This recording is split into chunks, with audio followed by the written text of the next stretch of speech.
muchas gracias a ustedes, muchas gracias a todos aquellos que se han suscrito a este canal de Intramunicipio de Yumbo Podcast, con tantos invitados que hemos tenido a lo largo de los programas que llevamos, pues las entrevistas que hemos realizado en este espacio. Hemos tenido a Renan Vega Cantor, hemos tenido a Luis Alfonso Mena, hemos tenido al compañero Wilson Sáenz hablando pues del 18 de marzo, todo ese tema de la reforma laboral.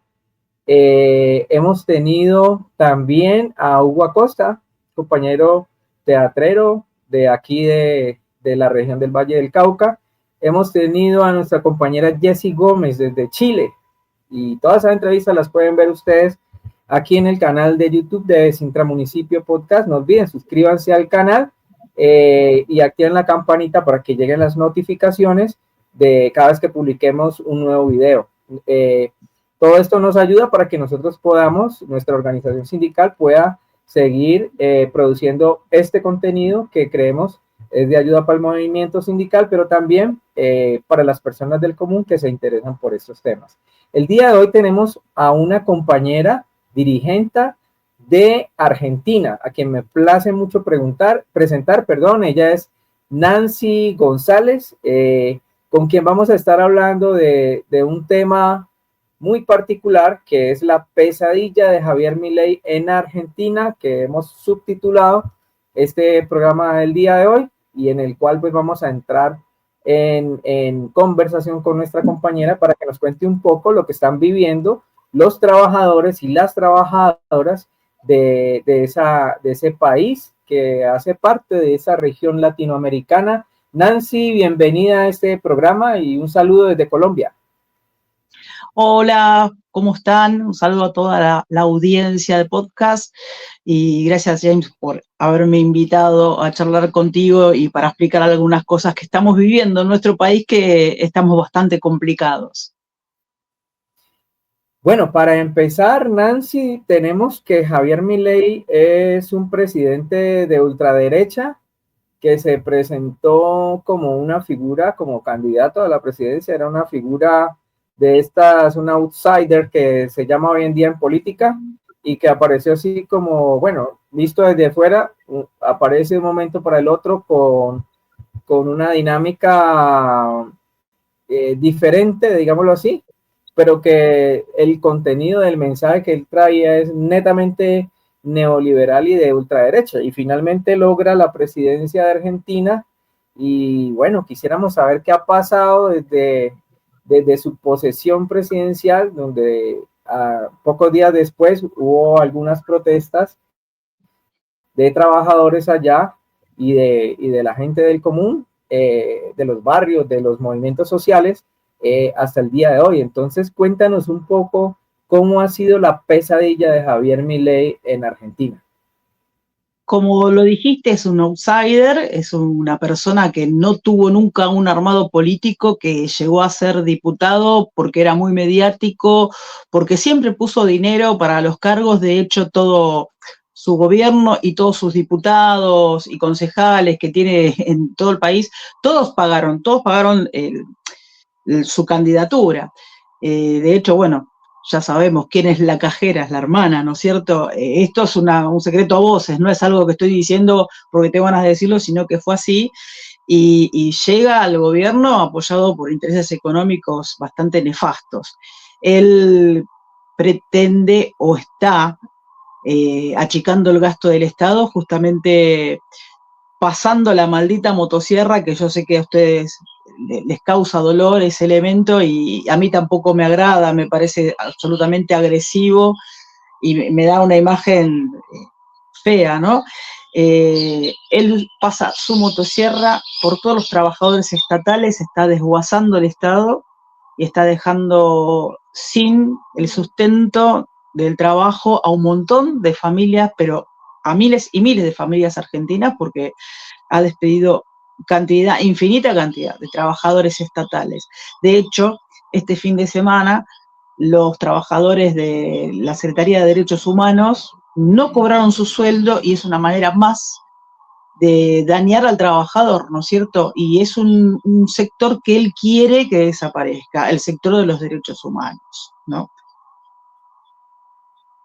Nancy, se nos iba quedando algo por puertas, si es, tú eres una dirigente sindical de Argentina, sería bueno contextualizar a la audiencia para que sepan pues el carácter de nuestra entrevistada y sepan cuál es la labor que desarrollas en ese país del cono sur de Latinoamérica. Yo soy secretaria general de la Unión de Músicos de la CTA de los Trabajadores. También soy, además de ser periodista y músico profesional, también soy la secretaria de Comunicación y Difusión de mi regional de la CTA de los Trabajadores Morón, Hurlingham y Ituzaingó, de la provincia de Buenos Aires. Y bueno, estoy muy en contacto con toda la parte comunicacional y sé un montón de cosas por eso mismo, ¿no es cierto? Vos me preguntabas al principio el tema de cuando ni bien asumió y las movilizaciones grandes que se han hecho.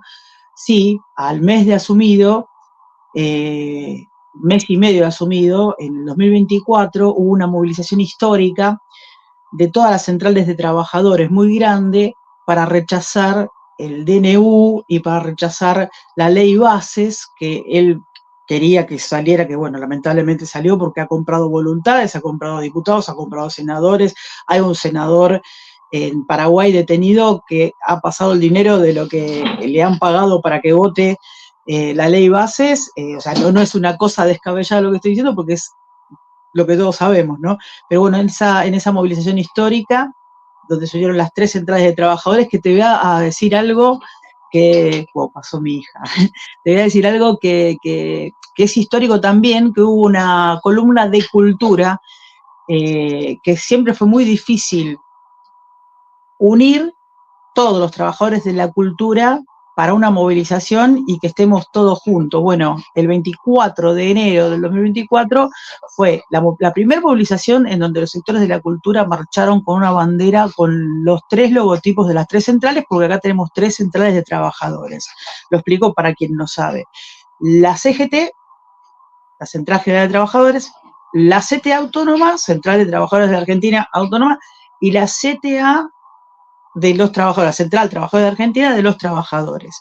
Ahora las dos CTA se están uniendo y trabajando en conjunto, vamos camino de la unidad, pero bueno, siempre decide la CGT los paros grandes. De hecho, la semana que viene vamos a tener un paro muy grande y una movilización con quinta de colaboración el día 9 en apoyo a los jubilados y las jubiladas, que bueno, es un tema que después tratamos aparte porque si no se extiende mucho esta explicación. Vale, arranca Milei con, hasta este punto inclusive, con todo ese tema de los recortes, sobre todo estatales, o sea, estamos hablando de neoliberalismo puro. Y eso, y para el trabajador común y corriente, ¿qué cambios podríamos o podrías tú desde Argentina destacar que hayan venido afectando a la clase trabajadora? Quiero decir, a quienes no tienen vinculación con el Estado. Bueno, primero y principal, la primera medida que tomó económica que daña al bolsillo de cualquiera fue de que hubo tarifazos, pero excesivos en todo lo que fue diciembre del 2023, enero del 2024, las cosas aumentaron de una manera excesiva. En este país, bueno, siempre se rige por el valor del dólar, el aumento de todo, y en ese momento, o sea, plancharon el dólar, lo dejaron estable, aumentó desde, no sé, desde noviembre del 2023 hasta ahora nada, porque lo tenían abajo para que las cosas no aumenten, pero ellos metieron un gran aumento, un tarifazo muy grande, no solamente de los alimentos, sino también de los servicios, que en ese momento se hizo impagable. Lo que también pasó fue de que las paritarias las plancharon, o sea, no hubo reuniones paritarias para el aumento del salario del trabajador. Entonces ahí empezaron los problemas, más los despidos de los estatales, más el bajo poder adquisitivo del trabajador. Es toda una cadena. Empieza a desgastarse todo. Cierre de comercios, o sea, cosas que nos han pasado ya en el 2001, por ejemplo, nos pasó lo mismo. Cierre de comercio, pérdida de trabajo, y bueno, y ahora, ustedes saben muy bien, están pidiendo plata al Fondo Monetario de nuevo para inyectar dinero, supuestamente, esperemos que lo inyecten, que yo no lo creo, para que el poder adquisitivo de la gente pueda llegar a ser un poco mejor. Pero el sector privado está pasando casi lo mismo que con el sector estatal, o sea, se están perdiendo un montón de puestos de trabajo. En este país es muy fuerte la pyme, la pequeña y mediana empresa de productores chicos, que en este momento también están cerrando por la falta de dinero, por la falta de producción, pero por otra cuestión, porque abrieron la importación, entonces traen mucho material importado, y ahora, hoy justamente dieron un informe en donde están diciendo que la industria del calzado y de la vestimenta se va a ver afectada por la gran importación de ropa desde China. La producción nacional se cae, ya es una cosa que viene pasando, están cerrando un montón de marcas de ropa nacionales por el tema de la importación, y bueno, eso es cierre de empresa y es pérdida de trabajo, o sea, ese trabajador de la empresa textil desaparece, ¿no? O sea, más o menos ahí lo expliqué, espero que se entienda, ¿no? Lo que pasa. Sí, claro que sí. Solamente habría que aclarar, tú utilizas un término que es el tarifazo, que sí. Yo lo asemejaría o creo que se está refiriendo específicamente a la inflación, que se ha disparado los precios de la canasta familiar, a eso te refieres, ¿ok? Exactamente, el tarifazo es eso, el disparo excesivo de los precios de la canasta familiar, de la carne en este momento es imposible porque aumentó pero muchísimo, y ahora en este fin de semana otra vez aumentó muchísimo la carne, y bueno, y todo, lácteos, verduras, todo, es terrible. Y estamos hablando de un país que es productor y exportador de carne, ¿no? Y Exactamente. adicionalmente, para ustedes los argentinos, la carne es un producto básico en la canasta y esencial en la canasta familiar, ¿verdad? Exactamente, sí, somos muy consumidores de carne, y en este momento, bueno, está por las nubes, lamentablemente.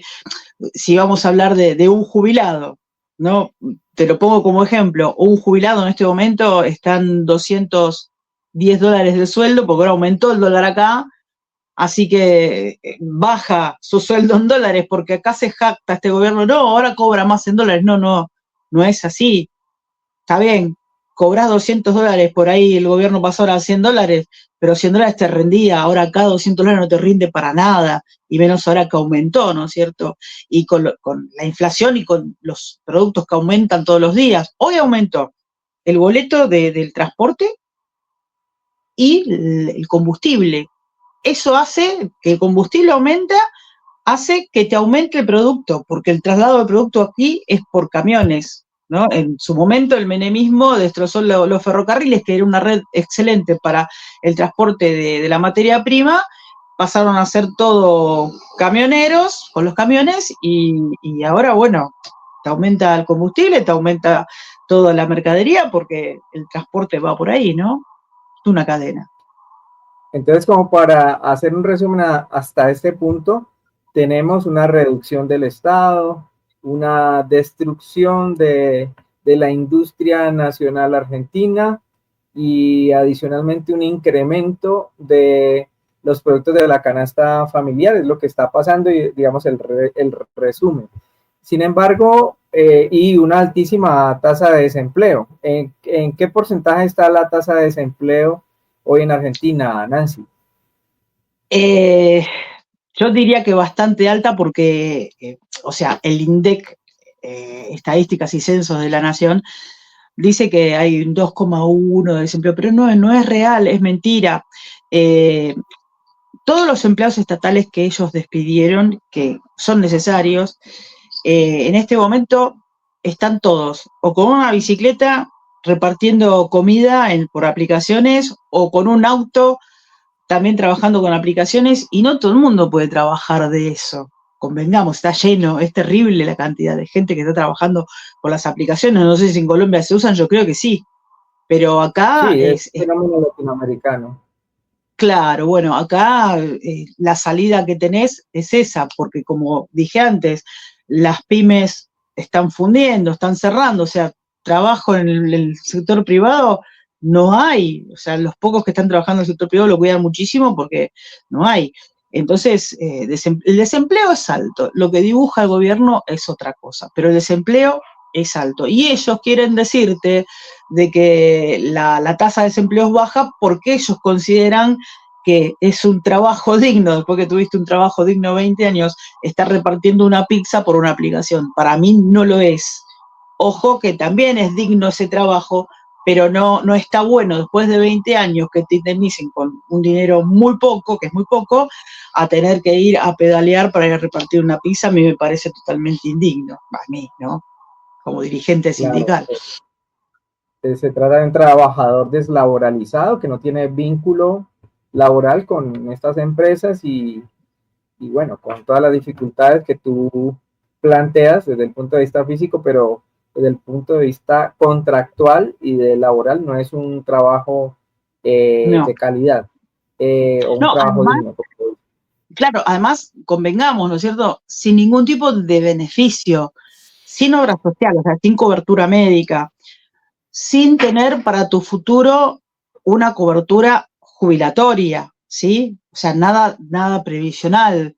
En el futuro, cuando, o sea, vos tenés 40 años, está bien, te despidieron después de 15 que trabajaste en algún lugar, empezás a hacer trabajo con aplicaciones, salvo que pagues el monotributo, que encima también está complicado el tema del pago del monotributo aquí, no tenés un futuro para tu vejez. Y eso es una cosa preocupante, porque también una de las cosas que hay que decir es que al no haber trabajadores que sean legales, ¿sí? Que tengan los aportes y todo lo demás, se corta la cadena del aporte. ¿Y qué pasa? También el jubilado de ahora no tiene un respaldo de los que están aportando, ¿no? De los que están trabajando. Y estos que no están aportando no van a tener una jubilación en el futuro. Es toda una cadena bastante indigna y triste que bueno, este gobierno le encanta hacer bolsa todo eso, romper todo eso, y es muy triste, porque ellos se basan en que nosotros tenemos que ser trabajadores privados. Quiero contarte una anécdota, no sé si querés que te Claro que cuente sí. ahora, porque nosotros No, acá dale, adelante. en nuestra región tenemos un hospital que es prestigiosísimo en el país, que tiene los mejores profesionales, es un hospital a nivel nacional, que es el Hospital Alejandro Posadas, que tiene un montón de trabajadores y hay gente que viene de todo el país a quedarse meses y meses por tratamientos porque es de un prestigio, es el mejor, te lo puedo asegurar.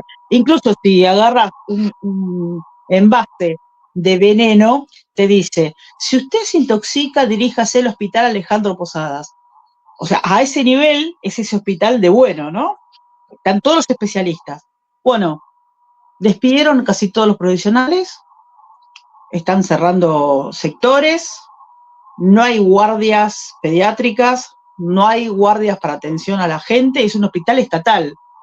Entonces, todos esos trabajadores despedidos que se quedaron sin cobertura médica, acuden a qué hospital? A este hospital. ¿Y qué pasa? Van y no hay atención médica porque despidieron a los profesionales.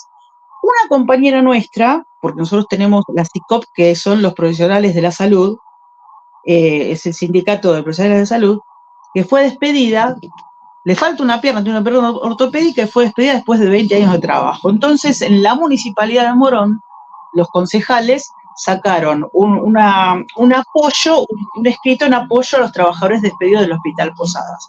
La acompañamos esta sesión del Honorable Consejo Deliberante y un libertario, o sea, un concejal de la Libertad Avanza, de acá del distrito de Morón, le dijo, déjese de reclamar por su trabajo, igualquese al sector privado, que ahora el sector privado van a venir inversores a invertir y van a haber trabajos del sector privado para su profesión, así que déjese de reclamar y váyase al sector privado. Eso es lo que fomentan, eso es lo que pretenden, y no hay inversiones de ningún tipo en la salud en el sector privado. Y es tristísimo que a una persona que acaba de perder su trabajo, con una discapacidad, con hijos, con familia, con todo lo que implica, ¿no? Una persona está trabajando y mantiene su familia, le digan eso en la cara. Es de una crueldad tremenda. Lo viví, lo vi, y es lo que está pasando con todos los trabajadores que vienen despidiendo. Se lo dicen en la cara, no les importa. Y no sabes qué triste que es, no sabes qué triste. Y es la precarización del trabajo. Y todo esto, bueno, estabas, yo quisiera como ir redondeando todo lo que está pasando en Argentina. O sea, estás planteando que los trabajadores que ahora, que antes estaban empleados, ahora no tienen trabajo, y la propuesta del gobierno es una tercerización inexistente que todavía no está, sino sobre una promesa de que posteriormente va a llegar. Pero hay un fenómeno que, de hecho, hace unos días tuvimos aquí a un compañero de Colombia, del sector del tabaco, trabaja para la Philip Morris, él es Edison Barrera, y estuvimos hablando del fenómeno migratorio. Y entonces uno pensaría, ok, en todos estos países latinoamericanos y un país como Argentina, donde tienen cierta facilidad por el tema de visados, etcétera, para salir del país hacia Europa, los mismos Estados Unidos, etcétera. ¿Cómo está el fenómeno migratorio en Argentina? ¿Ha salido mucha gente del país? ¿Cómo está eso? Lo que se vio fue que se fueron muchos jóvenes hacia España y, bueno, Estados Unidos, no sé, realmente nosotros no tuvimos problemas, bueno, es amigo, ¿no? Este muchacho es amigo de Trump, así que yo no creo que haya problemas con los migrantes argentinos, ¿no? Como lo tiene Venezuela, que es un horror, y otros países, pero yo sé que hay muchos jóvenes, porque yo tengo mis hijas que son jóvenes, y hay amigos que, bueno, que se van para buscar otro futuro, para buscar trabajo, porque aquí realmente no lo hay, lamentablemente no lo hay. Los jóvenes no tienen esperanzas de poder llegar a conseguir buen trabajo con todo esto que está sucediendo, ¿no? De estos recortes terribles que están haciendo. Es la realidad. ¿Cómo está el tema, hablando de los jóvenes, de la educación? O sea, en Argentina, ¿cómo está la educación universitaria? ¿Hay buena oferta pública de educación universitaria? ¿Los jóvenes tienen que ir a las universidades privadas? ¿Cómo es ese balance? ¿Cómo está la situación para la educación de los jóvenes?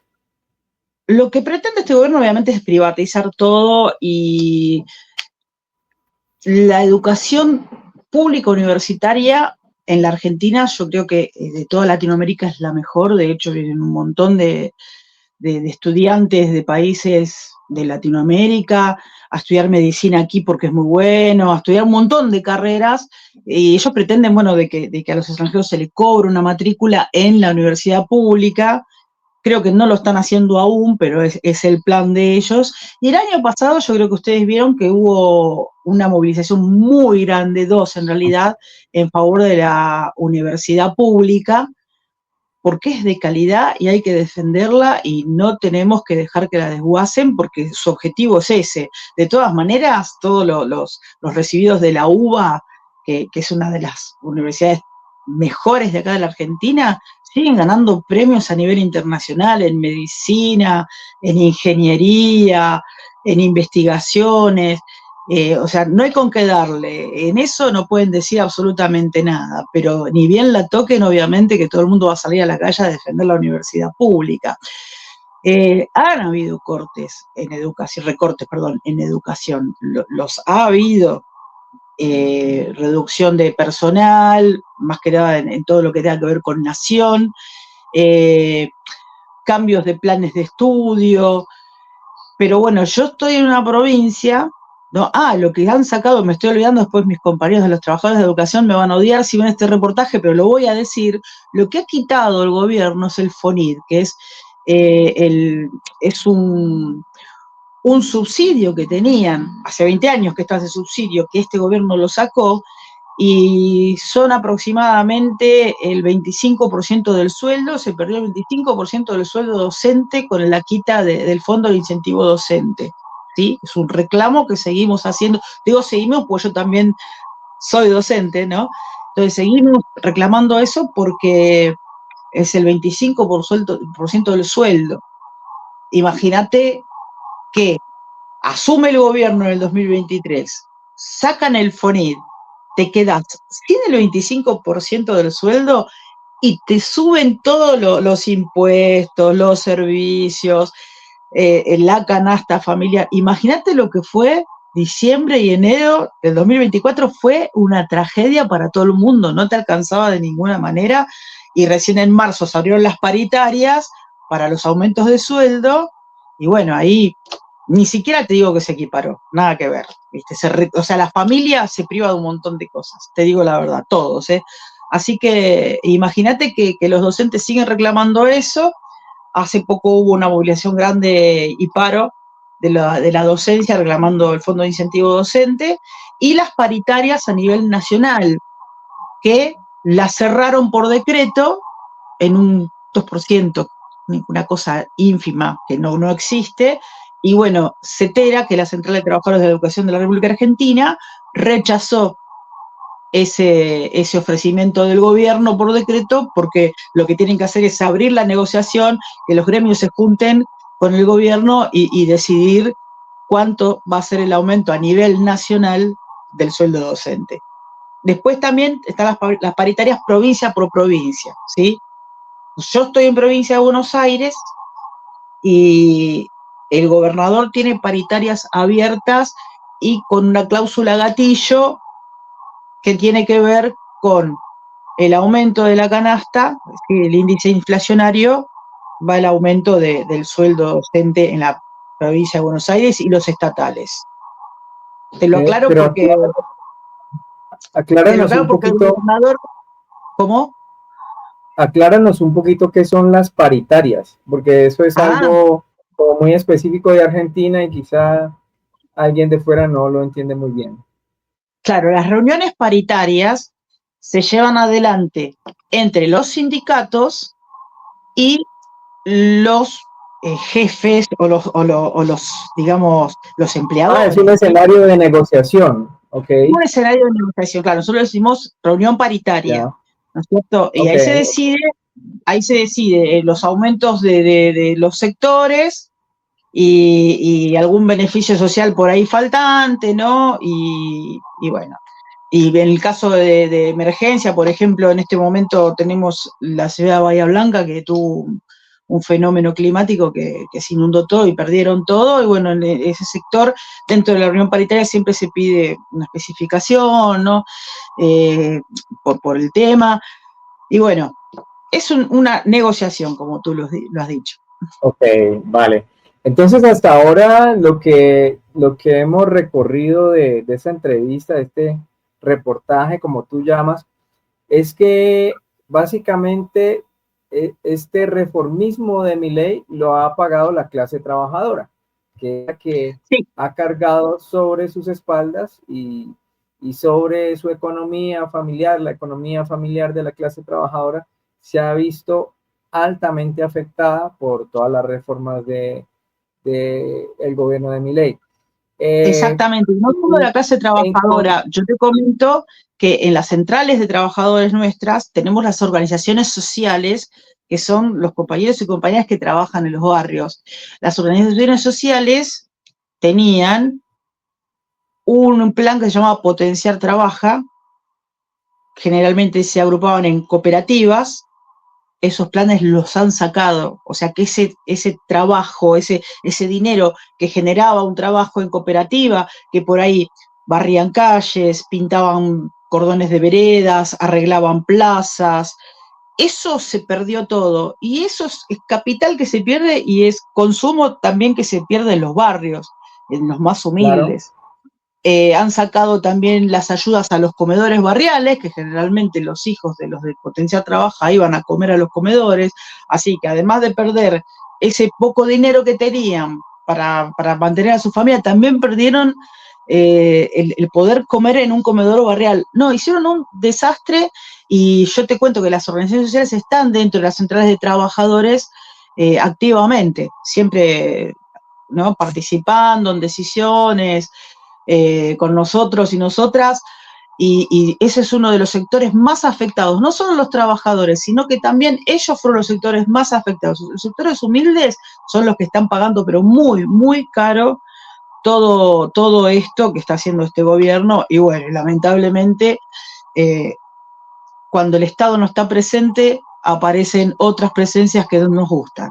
Y eso también tenemos que algún día charlarlo, ¿no? Pero bueno, acá estamos hablando de otra cosa. Entonces podríamos decir que el enfoque ha sido de protección a la clase más privilegiada de Argentina, ¿o cómo ha sido esto? Porque para citar el caso colombiano, pues aquí la ultraderecha se enfoca en proteger a los empresarios, a las multinacionales, en contraprestación a lo que sucede con los trabajadores, que la característica es precarizar el trabajo, flexibilizar y, en suma, deslaboralizar a los trabajadores y afectar, generar un efecto económico adverso que a la larga económicamente cae sobre las espaldas de las clases más pobres, aquí llamamos la Colombia profunda. Me imagino que, como tú has dicho, allá las clases más desfavorecidas o los sectores más populares de Argentina son los que llevan este efecto. Entonces, ¿cómo está esa parte? También diríamos que el gobierno de Milei va por esa línea de proteger a un sector plutocrático que está alrededor del gobierno actual en Argentina. Sí, exactamente, es tal cual lo decís. Acá siempre sale favorecido el empresario, el que tiene mucho dinero. Bueno, el que es estafador de criptomonedas también es favorecido porque nadie los toca. O sea, ellos son todos estafadores. Para mí son todos estafadores y no me lo van a sacar de la cabeza porque Milei hizo una estafa y alrededor de él están un montón de diputados, un montón de integrantes de su gobierno y un montón de gente que tiene plata que está detrás de él y que participó de la estafa de la criptomoneda, y que hay un montón de empresarios que tienen que ver, que hay un montón de empresarios que está favoreciendo con venta de tierras. Yo te digo una cosa que a mí me indigna, porque el incendio en la Patagonia, en todo el Bolsón, no es casualidad, no es una cosa así nomás. Están queriendo vender esas tierras a un precio irrisorio y justamente son todos empresarios que él tiene detrás. Él se tiene mucho que ver. Nosotros siempre, todos los años, hacemos una marcha por Lago Escondido, que el Lago Escondido es un lago que es público, pero hay un empresario inglés que compró miles de hectáreas, cerró, tiene un mini país ahí adentro y al lago no se puede acceder. Están haciendo represas hidroeléctricas, están haciendo un montón de cosas y tiene que ver con Mauricio Macri, porque lo voy a mencionar porque no le tengo miedo, y tiene que ver con Javier Milei. Son todos negociados justamente de empresarios muy poderosos, con mucho dinero, y que detrás de todo esto está el sionismo, también hay que decirlo. El plan Andinia está en marcha y los trabajadores son los que ponen el laburo para que eso les salga, porque es así. Bueno, me fui de tema, pero los empresarios sí, están todos protegidos por este gobierno. Has planteado algo muy interesante y es el tema de los recursos naturales. Bueno, no lo has planteado, digamos, a grosso modo lo has planteado, que es algo también que viene ocurriendo. Hace unos días aquí en Colombia salía, pues hay una problemática con las multinacionales que tienen el control de las fuentes de agua natural, y yo también he visto en investigaciones que he hecho de lo que ha pasado en el Cono Sur, en Chile, Argentina, donde las multinacionales se han apropiado estratégicamente, han comprado grandes extensiones de tierra que estaban ubicadas sobre estos estratégicos, donde están las fuentes de agua, donde están recursos naturales como el oro, la plata, etcétera, etcétera. ¿Cómo está eso en Argentina? ¿Cómo está el control de los recursos naturales? Los recursos naturales están a disposición del Estado, de los argentinos, o está a disposición de las multinacionales? ¿Cómo está eso? En este momento, no sé si vos sabés de que dentro de la ley bases está el RIGI, que es un régimen para poder dejar que empresas extranjeras se metan en tierras, ¿no? Esto que yo te estoy contando, ¿no? O sea, el RIGI tiene que ver con eso, la explotación de los recursos naturales favoreciendo a empresas extranjeras, por ejemplo, mineras. De hecho, a Canadá viajó la hermana del presidente, que no es funcionaria, que no es nada, a intentar traer capitales canadienses mineros para trabajar en la Argentina bajo el régimen, bajo el RIGI, ¿no? Le dan todas las facilidades para que vengan a explotarlo. Estamos en el horno, estamos pero re mal con eso. Como te decía, ¿no? Lo del agua, porque acá vienen por el agua del sur, olvídate. Lewis, que es quien, el inglés que compró las tierras que yo te digo del lado escondido, no es casualidad que haya comprado todo ese sector, está lindero con Chile. Y es un peligro, y eso que en la ley decía de que no se podían comprar tierras linderas con la frontera por el tema ¿no? de la soberanía y demás. De hecho, para que te des una idea, en el problema que estamos, en un momento, en una de las marchas, cuando nosotros metimos un recurso de amparo, la organización que organiza siempre la marcha, que es FIPCA, puso un recurso de amparo para poder pasar al lago escondido y demás, un juez dijo de que se consideraba territorio inglés porque Lewis es inglés. Y se compró también un sector donde tenía un aeropuerto que daba Malvinas directo y a vuelos hacia Malvinas. Entonces, en este momento, todo esto que te cuento, ¿no? Que fue en el gobierno anterior, todo esto que te cuento, ahora ellos están absolutamente favorecidos con el RIGI. Pueden hacer lo que quieren porque el gobierno da vía libre a de que los capitales extranjeros hagan lo que quieran. De hecho, el año pasado se inauguraron 2 represas hidroeléctricas dentro de esas tierras, que son de Lewis y de un jeque árabe, junto con un tenista argentino famoso, inauguraron una central eléctrica que le sacaron los medidores a los vecinos en el bolsón. No, a partir de hoy la empresa que te va a proveer la electricidad es esta y es más cara. Así que así operan, así trabajan, así que imagínate los empresarios con este gobierno están en la gloria.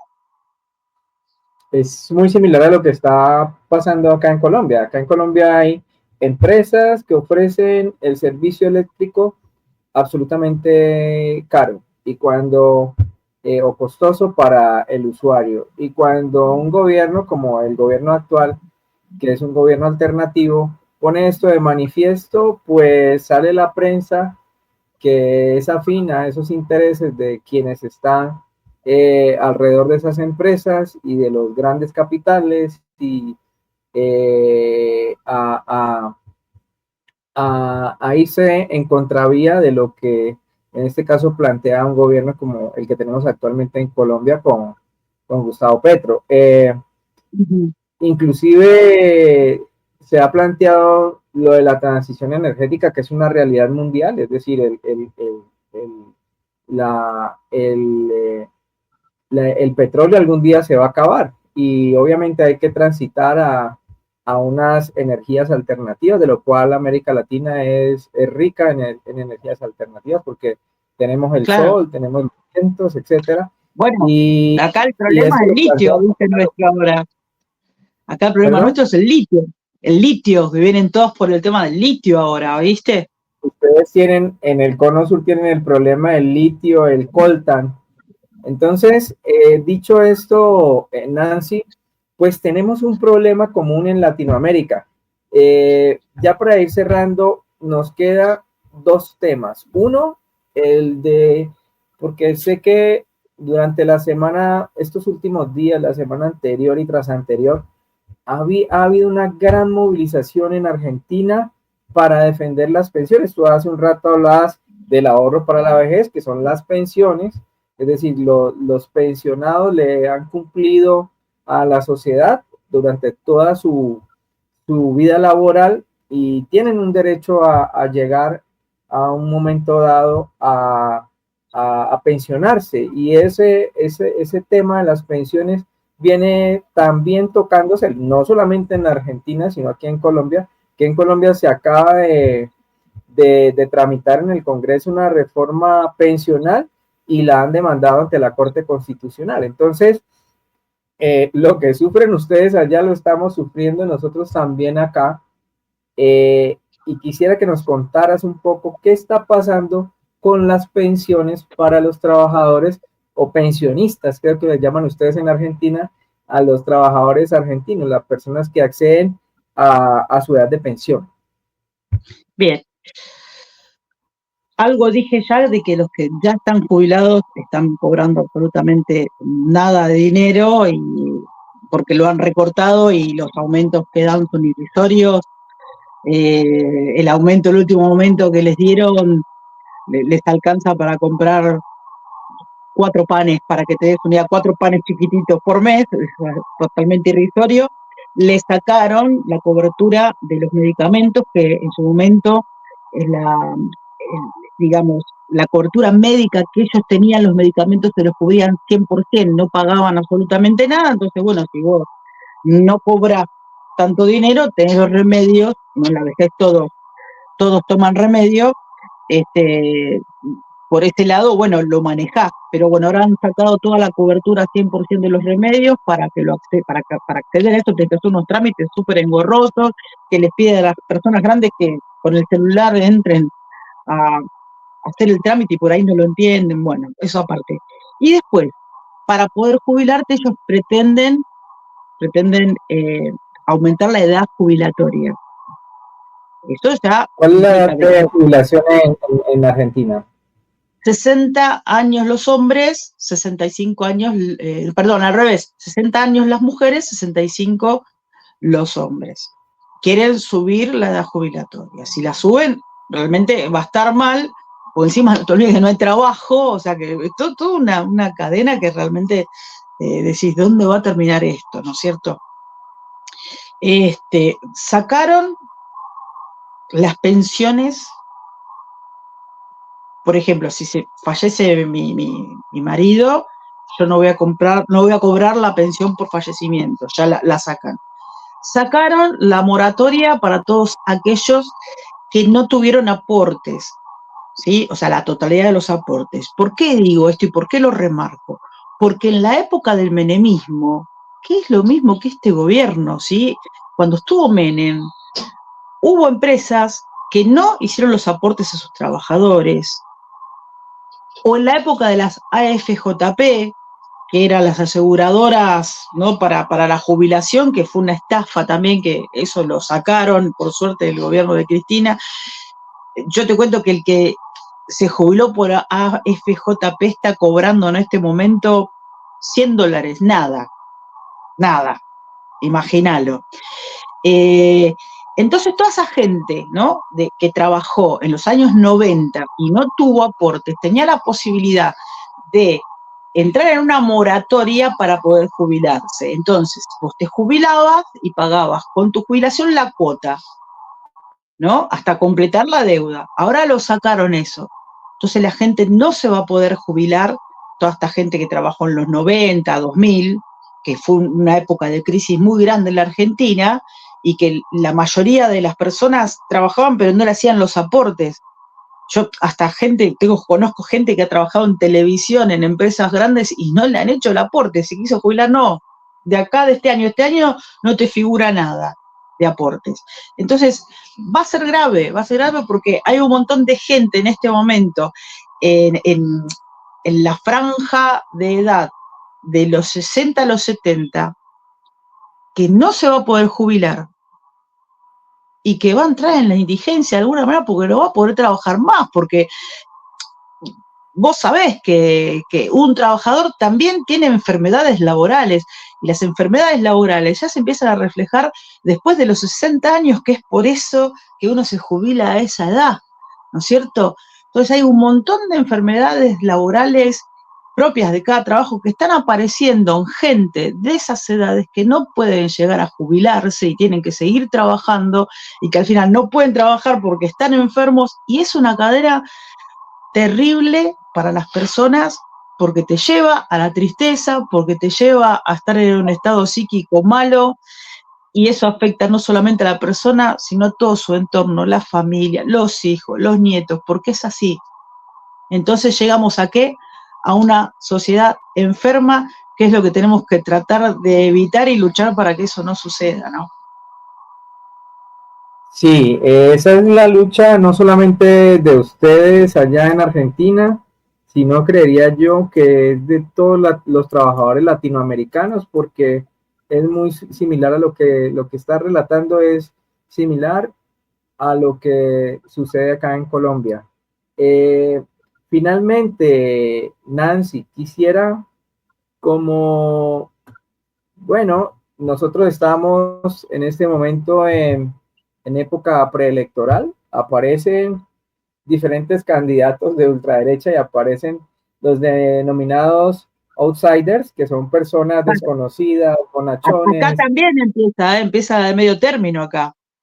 Ah, ok, entonces aparecen estas figuras de centro que aparentan ser de centro, pero que realmente son de ultraderecha y representan intereses de las multinacionales que vienen con un tema de neoliberalismo no están por la defensa o por proteger más los derechos de los más vulnerables de las sociedades latinoamericanas, en particular en Colombia y Argentina, que es de los dos países que estamos hablando del día de hoy.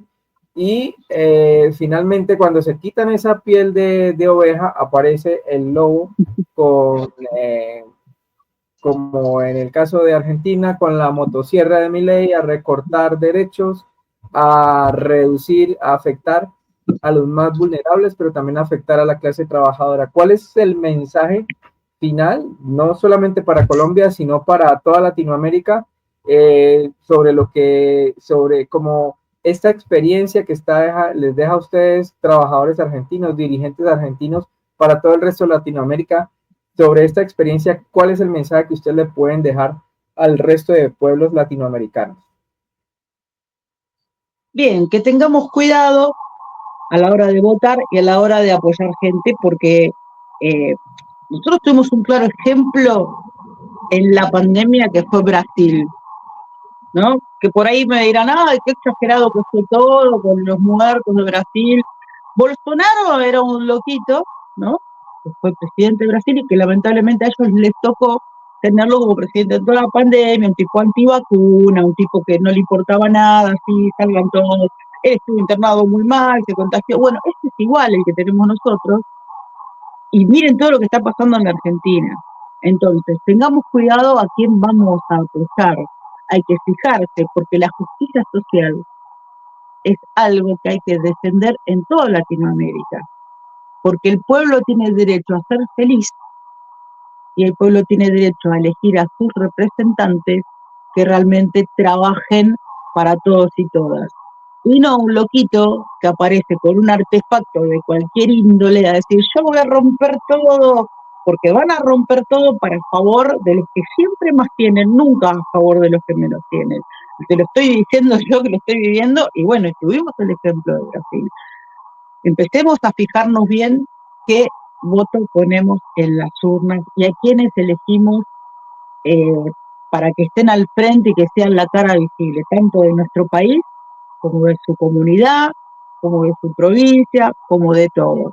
Siempre hay que tener un representante digno. Eso, nada más.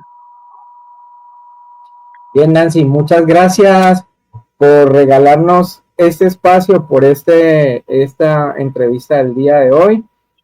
Ya vamos cerrando el programa, no sin antes invitarlos a todos las personas que nos han visto o que nos puedan ver a través del canal que tenemos en YouTube, Sintramunicipio de Yumbo Podcast, STMY Podcast, para que se suscriban al canal, activen la campanita y puedan ver este tipo de contenido, y también, por favor, que compartan en sus redes sociales para que con ese apoyo nosotros podamos seguir trabajando y seguir trayendo estos invitados como el día de hoy, nuestra dirigente Nancy González, a quien agradezco mucho por haber estado en este espacio Nancy, hasta una próxima oportunidad.